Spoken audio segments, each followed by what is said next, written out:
सादर नमस्कार, सादर जय जिनेंद्र। क्षमा ब्रेकिंग जैन न्यूज प्रतिदिन प्रातः, दोपहर एवं रात्रि में देश भर से संपूर्ण जैन समाज से संबंधित सही और सकारात्मक समाचारों के लिए देखना और सुनना न भूलें। साथ में आपसे विनम्र निवेदन है कि यदि आपने इस चैनल को सब्सक्राइब नहीं किया है तो कृपया अवश्य कीजिए और शेयर और लाइक करके धर्म प्रभावना में सहयोगी एवं सहभागी बनिए। लोकप्रिय सांसद जैन आलोक जी शर्मा, जिनका बचपन ही जैनियों के बीच में बीता, ऐसे आलोक जी शर्मा अपने बीच में हैं, जिन्होंने अभी 6 तारीख को दिखा दिया विधानसभा में कि किस प्रकार से, यानी बहुत ही आचार्य श्री के प्रति बहुत समर्पित रहते हैं। वे अपनी बात भी कर रहे हैं और प्रश्न भी। और उसके बाद में शंका समाधान कार्यक्रम के प्रणेता मुनि श्री प्रमाण सागर जी महाराज के चरणों में मैं नमस्तु करता हूं। सभी मुनि संघ को भी मैं नमस्तु करता हूं। मैं बहुत सौभाग्यशाली जनप्रतिनिधि भोपाल में हूं। मुझे याद है कि आज से 31 वर्ष पूर्व 1994 में जब मैं चौक क्षेत्र से जैन समाज के आशीर्वाद से पार्षद बना था, तब मुनि श्री समता सागर जी महाराज के साथ मुनि श्री प्रमाण सागर जी महाराज चतुर्मास करने के लिए भोपाल आए थे। उनका आगमन करने के लिए मैं गया था। जब मैंने मुनि श्री प्रमाण सागर जी महाराज को देखा तो उनका आशीर्वाद मुझे मिला, तो मुझे लगा ये मुनि प्रमाण सागर जी महाराज कोई साधारण नहीं है, ये असाधारण है। ये इंसाइक्लोपीडिया है समाज का। ये एक एक व्यक्ति को समझते हैं, पढ़ लेते हैं। अरे बोलो, सही बोल रहा हूं कि नहीं बोल रहा? अरे बोलना है तो तालियां बजा दो भाई। और मुनि श्री प्रमाण सागर जी महाराज का मुझे ऐसा आशीर्वाद मिला, पार्षद तो था, दूसरी बार भी पार्षद बन गया और फिर महापौर भी बन गया, और ऐसा आशीर्वाद दिया कि आज भोपाल का सांसद बनकर भोपाल की जनता की सेवा कर रहा। और मैं आज धन्यवाद भी देना चाहता हूं मुनि प्रमाण सागर जी महाराज को कि पिछले दिनों आचार्य विद्यासागर जी महाराज का प्रथम समाधि स्मरण दिवस का कार्यक्रम हुआ। सब समाज महाराज मुनि प्रमाण सागर जी के पास गए तो उन्होंने कहा यह कार्यक्रम तो राजा भोज की नगरी रानी कमलापति के शहर भोपाल में होगा, और इस कार्यक्रम का संयोजक किसी को बनाना है तो आलोक जैन को बनाइए आप। मैं बड़ा सौभाग्यशाली हूं कि मेरा जन्म ब्राह्मण कुल में हुआ है, पर जब मैं महाराज जी के पास, मुनि श्री के पास में आता हूं, जब वो मुझे आलोक जैन कहकर पुकारते हैं तो मेरी छाती, मेरा सीना 56 इंच चौड़ा हो जाता है, क्योंकि जब मेरे नाम के आगे जैन लगता है तो मुझे लगता है कि मैं संस्कारित हो गया हूं। आज वास्तव में आचार्य विद्यासागर जी महाराज हमारे बीच में नहीं है, परंतु उनकी बगिया के एक फूल के रूप में मुनि प्रमाण सागर जी महाराज पूरे देश के अंदर ज्ञान की गंगा को बहाने का काम कर रहे हैं। अभी आचार्य श्री कह रहे थे जैन धर्म और जैन दर्शन, ये भी आपने भोजपुरिया पास में ही लिखी है जब आप चतुर्मास करने आए थे। आपको मालूम हो या नहीं हो, मुझे तो मालूम है, क्योंकि मैं आलोक शर्मा नहीं, आलोक जैन हूं। इसलिए जैन धर्म क्या है, जैन धर्म की व्याख्या क्या है, जैन धर्म को अगर समझना है तो मुनि प्रमाण सागर जी महाराज का जैन धर्म, उस किताब को तो जरूर पढ़ लेना। पढ़ना चाहिए कि नहीं पढ़ना चाहिए वास्तव में? पर आज मेरे परम पूज्य गुरुवर आचार्य विद्यासागर जी हमारे बीच में नहीं है, पर मेरा दिल कहता है, मेरा मन कहता है कि उनके अधूरे कामों को पूरा करने का काम अगर कोई उनका परम शिष्य करेगा तो मुनि प्रमाण सागर जी महाराज करें। आज हम सब के बीच में भोपाल के प्रभारी मंत्री चेतन कश्यप जी भी हमारे बीच में उपस्थित हैं। वास्तव में मैंने मध्य प्रदेश के अंदर कई विधायक देखे, कई मंत्री देखे, परंतु मैंने चेतन कश्यप जैसा जनप्रतिनिधि नहीं देखा था। एक अच्छा जनप्रतिनिधि कैसा हो, किस प्रकार से सेवा की जाए, किस प्रकार से समाज के अंदर समर्पण हो, तो उसका जीता जाता उदाहरण रतलाम के विधायक चेतन कश्यप जी हैं। कोरोना कालखंड के अंदर मैं समझता हूं कि देश में और मध्य प्रदेश में जितना कोरोना से ग्रसित लोगों की सेवा अगर किसी ने की तो भाई चेतन कश्यप जी ने की। मैं मुनि श्री प्रमाण सागर जी महाराज को बताना चाहता हूं कि पिछले दिनों में उज्जैन संभाग का भारतीय जनता पार्टी का संगठन का प्रभारी था। 29 विधानसभाओं का कामकाज पार्टी संगठन ने मुझे सौंपा था, और जब मैं चेतन कश्यप जी के ऑफिस गया, एक जनप्रतिनिधि का ऑफिस कैसा हो, विधायक मिले ना मिले पर इतने कंप्यूटर लगे हैं साहब, एक नहीं, दो नहीं, तीन नहीं, चार नहीं, 25-25 कंप्यूटर लगे हैं। इनकी कॉन्स्टिट्यूंसी विधानसभा का कोई भी जरूरतमंद गरीब आता है, उसका आवेदन कंप्यूटर में फिट होता है और 24 घंटे में निराकरण करके चेतन कश्यप उनकी आंखों के आंसू को पोंछने का काम करते हैं। तो मैं तो अभी चेतन जी से बेटा बेटा यही कह रहा था कि राजनीति में तो मैं आया हूं, राजनीति की राहें बड़ी रफ्तीली होती हैं, राहें बड़ी फिसलन भरी होती हैं। अच्छा जनप्रतिनिधि कैसे बने, तो आप मेरे गुरु बन जाओ और मैं आपका स्टूडेंट बन जाऊं, मैं चेतन जी से कह रहा था। वास्तव में चेतन जी आप बहुत अच्छा काम कर रहे हैं। मैं तो आज इस शंका समाधान कार्यक्रम में मैंने परम पूज्य गुरुवर मुनि प्रमाण सागर जी महाराज से यह पूछना चाहता हूं, राजनीति की राहें बड़ी रफ्तीली होती हैं, राजनीति की राहें बड़ी फिसलन भरी होती हैं, राजनीति में काम करते करते पता ही नहीं लगता कि कौन आपका है कौन हमारा नहीं है। जो साथ में खाता है वही साथ में पीछे से बत्ती देता है, और जो साथ में सोता है रजाई ओढ़कर वही बत्ती देता है।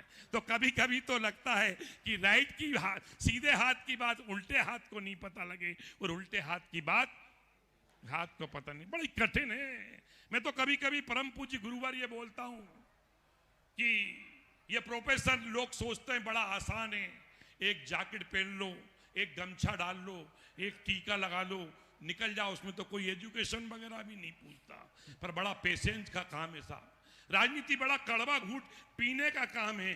पर गुरुजी मैं आपसे शंका समाधान कार्यक्रम में एक प्रश्न पूछना चाहता हूं। हम राजनीतिक क्षेत्र में काम करते हैं, साधारण कार्यकर्ता के रूप में हम काम करते हैं, पर काम करते करते समाज में देखने में आता है, जब तक आप साधारण कार्यकर्ता थे तो आप में विनम्रता थी, आप में सज्जनता थी। जैसे ही पद आया, पद पोर्टफोलियो आया, तो हमारे अंदर अहंकार आ जाता है। यह अहंकार जनप्रतिनिधि का जो अहंकार हम में आता है, वो हमारा अहम और बहम कैसे दूर करें, ऐसे भी हम जनप्रतिनिधियों को आपको प्रेरणा और शिक्षा देना चाहिए। ओम एक बार जैन आलोक शर्मा का आप लोग जोरदार अभिनंदन करें। देखिए, भोपाल से मेरा बड़ा गहरा संबंध रहा है, और आप लोगों को बिल्कुल ध्यान नहीं, लेकिन आलोक भाई को अपडेट। ये भोपाल के लिए एक विशेष गौरव की बात है कि मेरी दो मुख्य कृतियां हैं, जैन धर्म और दर्शन और दूसरी जैन तत्व विद्या। दोनों की पूर्णता 1995 में जैन धर्म और दर्शन की पूर्णता भोपाल में हुई थी, जब चौक में चातुर्मास था। इन्हें ध्यान है, ये उस समय आते थे, सुनते थे। और जैन तत्व विद्या की 1999 में जब भोजपुर चातुर्मास हुआ तब पूर्णता हुई। ये दोनों भोपाल से संबद्ध है। बहुत अच्छी बात है, इनको याद है। आपने बहुत सारी बातें की, ये बहुत ही सराहनीय बातें हैं। जब तक हमारे संस्कार अच्छे नहीं होते तब तक न हमारे विचार अच्छे होते हैं और हमारे कार्य भी अच्छे नहीं होते। आपने राजनीति की राह को रफ्तीली कहा है। मैं एक वाक्य कहूँगा, राजनीति के क्षेत्र में यदि कोई भी व्यक्ति आए तो उसे अपने जीवन को थोड़ा अलग बनाना पड़ेगा, और उसका जीवन कांटों के बीच खिले रहने वाले गुलाब जैसा होना चाहिए। राजनीति है, चारों तरफ कांटे हैं, और उन कांटों के मध्य हमें गुलाब की भांति खिल के रहना है, क्योंकि ये पता है कि जहां गुलाब खिलता है कांटे वहीं होते हैं। घबराइए मत। हमारी उपयोगिता कांटों के कारण नहीं है, हमारी उपयोगिता अपने सौरभ, सुगंध और उसके सौंदर्य में। गुलाब का सौरभ और गुलाब का सौंदर्य उसकी उपयोगिता को सिद्ध करता है। तो कोई भी राजनीतिक क्षेत्र में या समाज सेवा के क्षेत्र में काम करने वाला व्यक्ति है, उसके कार्य, उसके विचार, उसका व्यवहार, उसकी सुगंध बनकर उसकी उपयोगिता को सिद्ध करती है। कांटे तो आएंगे, उनको नहीं देखना, और कांटे नहीं आए तो गुलाब का महत्व क्या हो। इसलिए कांटों को रहने दीजिए। आपने कहा कि हम अपना अहम और वहम कैसे खत्म करें, तो एक ही बात है कि मुझे जो भी पोर्टफोलियो मिला है वो मेरे साथ बाद में है। मैं जन प्रतिनिधि हूँ, बस ये बात अपने हृदय में बिठा दें। और हर जनप्रतिनिधि को एक बात अपने अंतस में धारनी चाहिए कि मुझे ये जो पद मिला है ये तो 5 साल के लिए मैक्सिमम, लेकिन इस पद का सही उपयोग करके मैं जनता के हृदय में स्थान बना लूं तो मेरे जीवन भर के लिए होगा।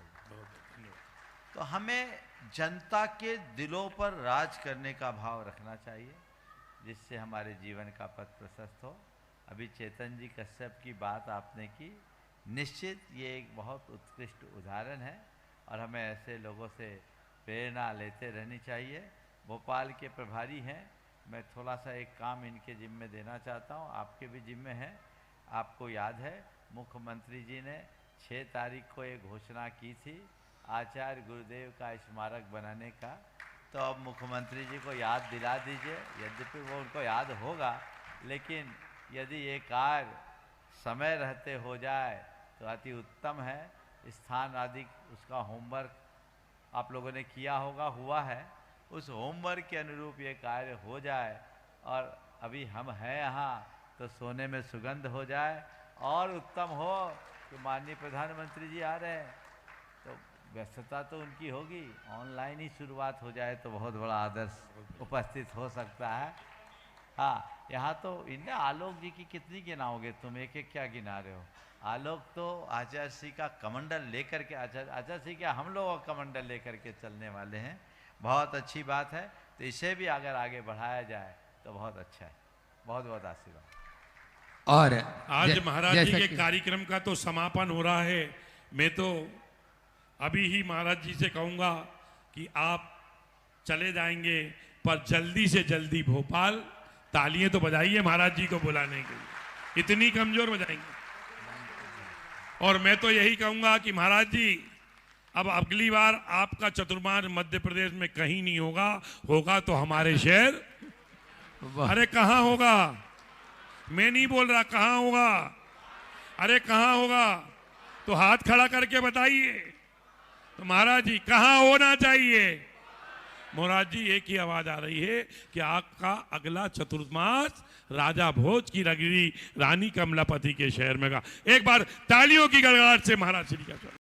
क्षमा breaking Jain news YouTube channel पर विज्ञापन देकर धर्म प्रभावना में बने सहभागी।